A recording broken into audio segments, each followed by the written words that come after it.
Hey guys, Sneaky Snake here, Brothers in Arms, World of Warships, and today's video we're going to take a look into the next installment in our Tactics and Strategy series. I'm divisioned up with a couple of my APOC buddies, Mega Dude and Lightninger. They're playing in the Akazuki and the Ognavoy, respectively, while I am going in the Kutuzov, the Tier 8 Premium Soviet Light Cruiser.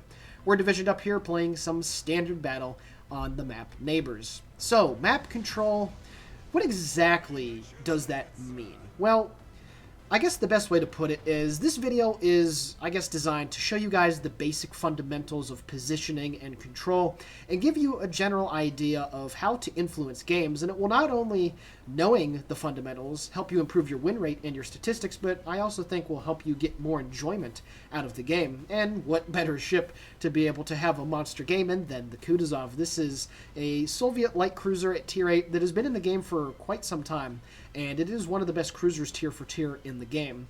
And what I want you to get out of this replay is not exactly where I go, what I shoot at. I just want you guys to get a general understanding of how putting yourself in the right position and in the right place and mitigating your weaknesses and pouncing on your strengths will allow you to rack up very solid performances, win more games, and improve your statistics. And it's something that is one of the most important things, if not the most important thing, to be able to get better at World of Warships. Obviously, things like gunnery and playing ship lines that you like will certainly help you out, and also being in divisions. But when it comes to having monster games and also enjoying the game, these kind of things that I'm going to talk about here and just kind of dive into pretty deep, I hope you guys will get an understanding of what I'm talking about. So here, playing standard battle on Neighbors, the majority of the contention is up in this island group along the 6 through 9 line and in the E through B line. These, large and small islands, this is generally where the majority of the combat takes place at.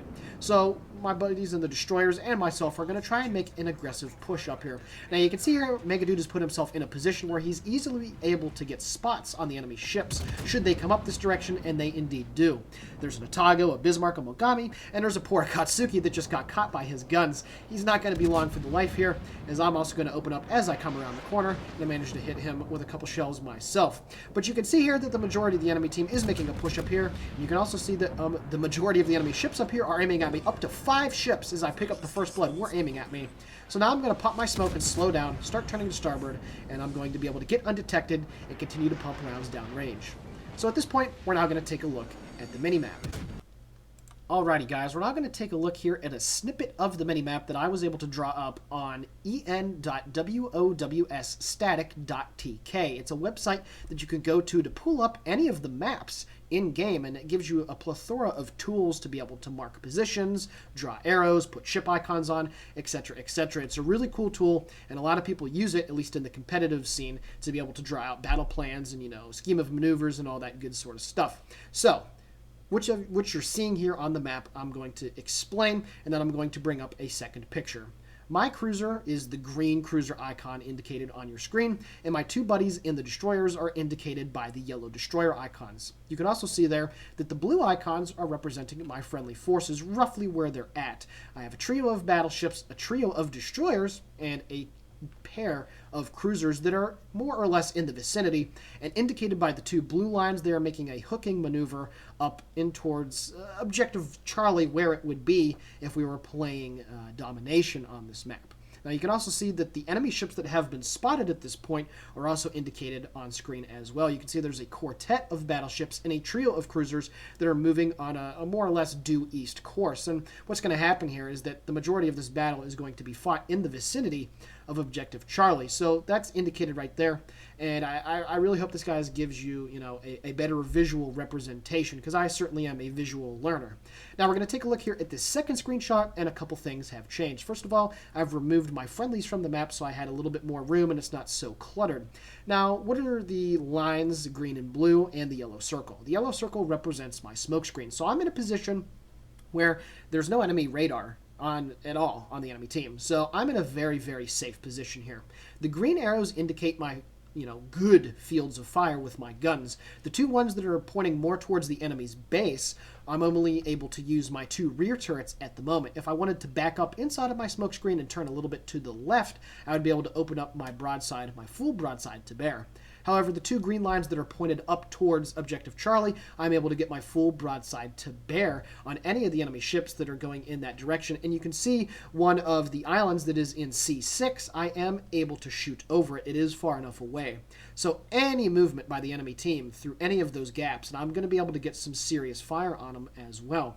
Now, the two blue lines that are indicated are the most likely opportunities for me to score torpedo hits. The Kutuzov comes with a 5-launcher torpedo on each side, port and starboard, and they have a range of 8 kilometers, so they're pretty decent. Excuse me for that, it's my phone.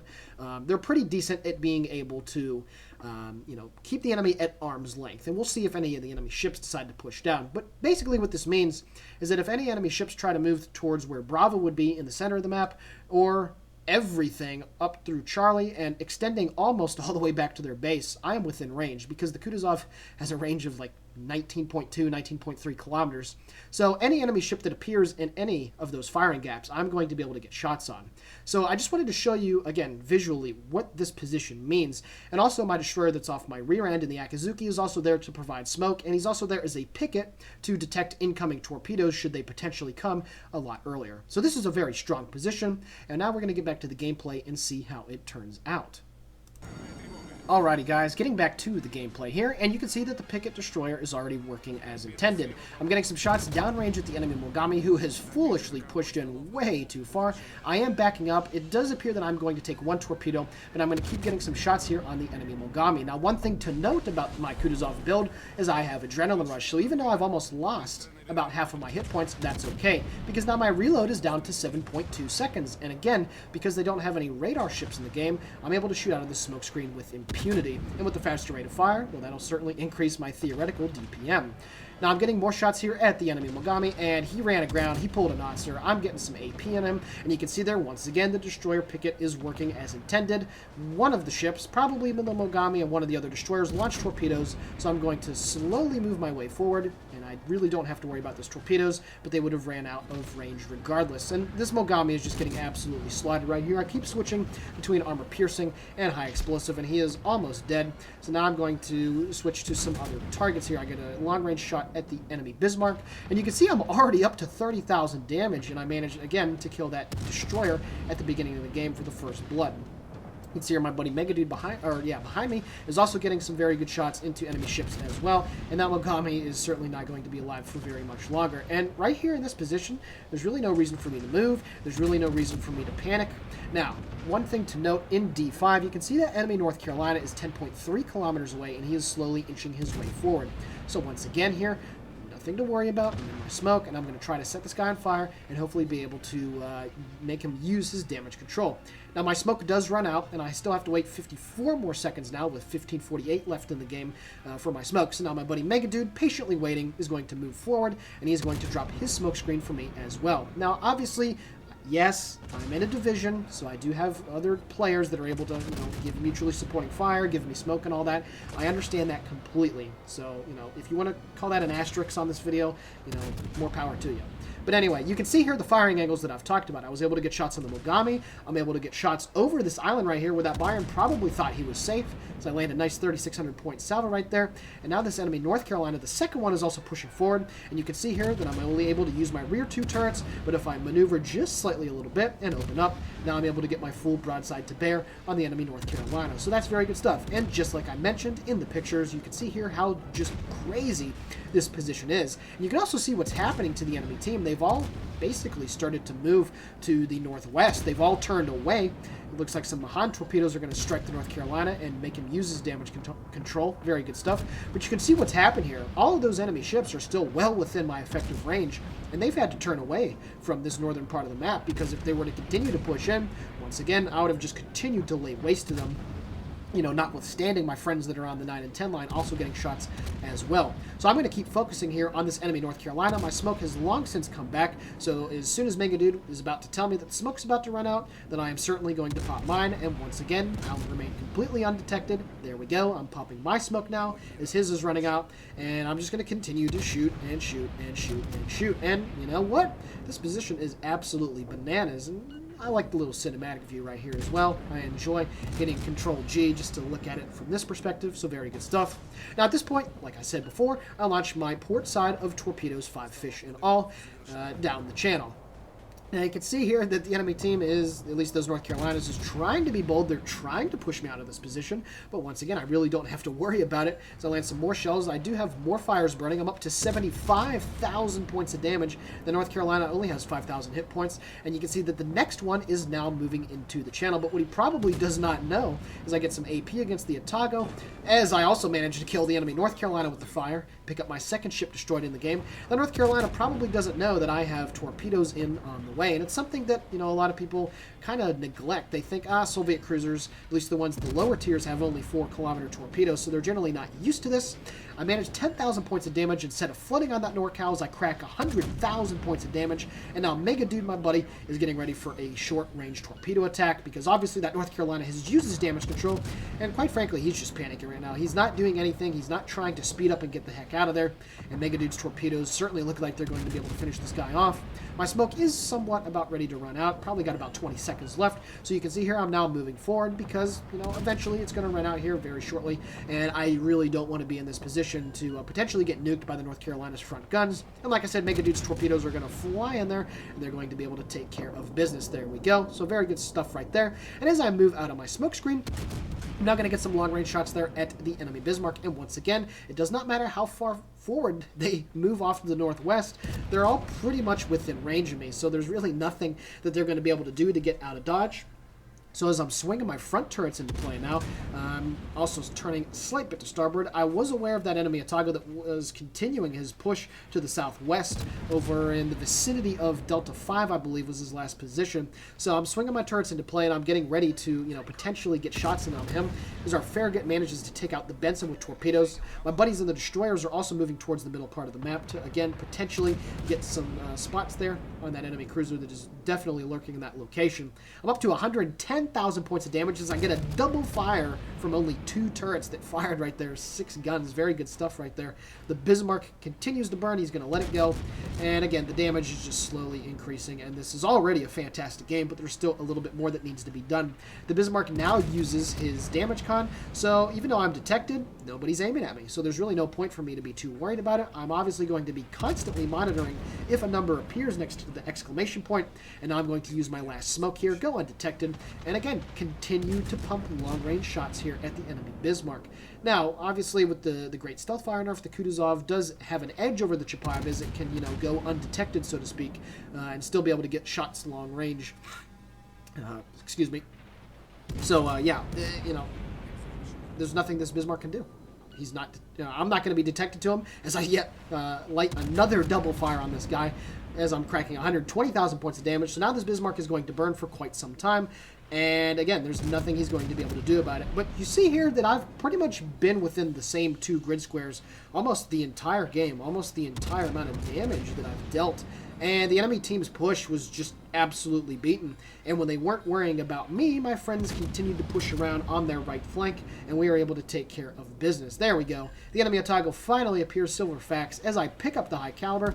I get a high explosive salvo out, and now I'm switching to armor piercing. A quick side note, Otago versus Mikhail Kutuzov. If you ask me for my opinion on which ship is better, I have to give a slight edge to the Kutuzov, at least in the current meta, because of its availability to smoke. I also pick up the Confederate. Some nice armor piercing shots come in there. 3,200 points of damage. I go undetected because I am somewhat behind the island that is in Echo 6. Now I'm getting some more shots. There we go. Light a fire on the Otago. He certainly has had to turn away. And although, again, I lost quite a bit of hit points at the beginning, I've conserved my entire hit point total up until this point. Been about 8 minutes of being in that position and, really not taking much damage. I also pick up the Witherer as well, so 3 medals in about the last minute worth of gameplay, so very good stuff. I'm about to crack, as I do, 150,000 points of damage done. The Bismarck does take out the friendly Akatsuki, but, it's only 3 versus 8 at this time. We have the game in the bag, and it's just, who's going to be able to get the kills and who's going to be able to deal a little bit more damage. So I'm going to get some more shots here with the front guns at the Otago. But now we're going to segue here into my last point. So I really hope you guys were able to, through the visual representation and then watching the gameplay, get an idea of just putting your ship in a spot and being able to just absolutely take care of business. Now, again, I'm not saying that that particular spot is, going to be the go-to spot for smoked cruisers every game, because obviously you can get tier 9s on this map, and, tier 8 and 9 certainly do have radar. So if there was something like a New Orleans, or a Baltimore, that position probably wouldn't have been very tenable at all, and it would have been suicide to go there. And obviously each game of World of Warships is different, so that's the big takeaway. Although, my positioning was absolutely stellar, and I was racking in the damage, the kills, and the medals, just note that every game is different, so that spot probably isn't tenable every single game. But it is very nice to go to when you're in a cruiser that has smoke, so also British light cruisers would fare very well there in that position too. I managed to set yet another double fire on that enemy Bismarck. The Otago does manage to take out the friendly behind, and now I'm getting some armor piercing into the side of this guy, and I have slowed down a little bit to try to get a few extra salvos out as he uses his damage con before before I go behind the island and before he goes behind that castle on the island as well. And once again, the armor piercing on these 152mm armed Soviet light cruisers, well, it's still Stylium. On the broadside, 2,000, 3,000, 4,000 damage, even against German battleships, is something that you really should expect. So at this point, 166,000 points of damage done. It's 581 to 245. The enemy team still has 3 ships left, while we now have 7, but that is A-okay, because now my buddies are getting ready to push through the middle of the map. They've both done a fantastic job staying alive, spotting torpedoes, and getting some cheeky damage done on the enemy ships as well. So very good stuff for them two guys. And again, I understand the Akazuki was giving me smoke, mega dude, but hey, that's what friends are for, right? So now I have the high explosive loaded here, getting ready for a shot here on the enemy Bismarck. Get the high explosive out. Will I be able to secure the kill? Yes, I do. And I pick up the arsonist on that Bismarck as well, because I've been burning him non-stop for almost the entire game. So I pick up my 5th medal of the contest. Very, very solid stuff here. This is turning out to be my best Kutuzov game that I've had in this ship so far. 3 kills, 14 fire set, with 709 left. All there is the Otago and the enemy Hipper. So now I'm going to make a push here into the base, and there we go. The Hipper is detected at 18.8 kilometers away, so I'm going to get some very long-range shots off at that enemy cruiser. Now I am going to turn in and only utilize my forward 2 guns, so I am, hemorrhaging a little bit of my DPS, and I don't understand why I can never say that word. It's probably going to become a running joke or something with you guys. But anyway, 16.8 kilometers. The Hipper is now turning in towards me, so hopefully I'll be able to secure my 4th kill and potentially secure a crack in here, as again we're going to continue to push in towards the enemy base. So again, we'll see if I'm able to pick that up. He's on 859 hit points as I get another salvo out from my forward guns. The shells look okay right here. Will I be able to snag the kill? Yes, I do. 67 health. Kill, steal, and snake at it again. Very good stuff. 169,000 points of damage now with 4 ships destroyed, and now I'm going to swing my rear turrets into play here and try and get some shots here on the enemy Otago. And again, the Otago versus Kutuzov, it's a very interesting fight indeed. He's probably launched his torpedoes, so what I am going to do here is I land some more shots on him. I do indeed start to turn into the island and slow down, and what do you know? Right on cue, as I called it, the Otago's torpedoes come flying just out in front of me, a few kilometers away, but I really had no issue dodging them. So at this point now, my buddies in both of the destroyers are getting some shots on this Otago, and he's actually going to freak out, and he's going to pull a Notzer himself as he's going to turn into the islands that are straight in front of him. And I was really trying to work on getting a crack in here. I was like, come on, guys. Hey, will you let me have the kill here? They're like, yeah, no problem, Snake, no problem. But I thought the Otago was just going to go man mode and say screw it and turn into the cap and try to kill, one of the destroyers and, just make a last, man charge here. But he Notzered into the island. So that's why I started turning back to starboard, because I also thought that maybe he'd continue his turn to the right. So now I got to try to loop some shells here over the island. He's only at 10,000 hit points. So now I'm going to get some shots here. There we go. Armor piercing out. He does take a pretty big hit from one of the battleships right about here behind me. Yep, there we go. And unfortunately, the North Carolina does manage to take him out. Alrighty, guys. Taking a look now at the post-battle results. 660,000 credits received and 6,700 total XP. This was not the first win of the day, so you can see that the Kutuzov is one of the premier moneymakers in the game. I pick up a Confederate Witherer, First Blood, Arsonist, and High Caliber. 175,000 damage done off of 353 target hits with 14 fires in 1 Citadel and 1 cheeky torpedo hit on the NorCal and 4 enemy ships sent to the bottom. Taking a look at the team score, 2,192 base XP. A pretty good game here in the Kutuzov.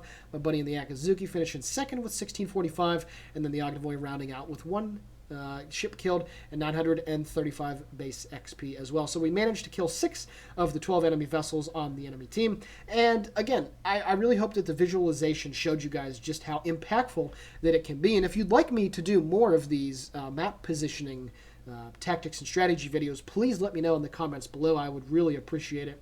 And just let me know what you thought about this video in general. I am using now a new program to render and do my video recordings and whatnot. It's Magic's Movie Maker. It's a very good program, and I was actually able to get it on sale for almost over $200, so very good stuff there.